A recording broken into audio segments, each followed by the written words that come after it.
Australia विरुद्धच्या कसोटी मालिकेतल्या पहिल्या 2 सामन्यांसाठी भारतीय संघ आज जाहीर झाला आणि इंग्लंडमधल्या सिरीज शिवाय त्याच्यामध्ये कोणताही बदल करण्यात आलेला नाहीये। जी त्या सिरीजमध्ये टीम होती तीच असेल।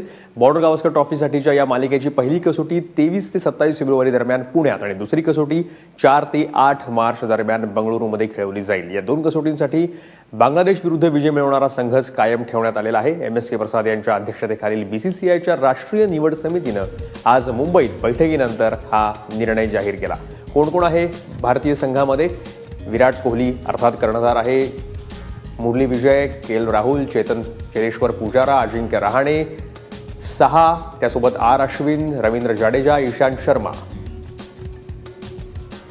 भुवनेश्वर कुमार, उमेश यादव, करुण नायर, जयंत, कुलदीप, मुकुंद आणि हार्दिक पंड्या यांचा समावेश करण्यात आलेला आहे या पहिल्या 2 कसोटी सामन्यांसाठी।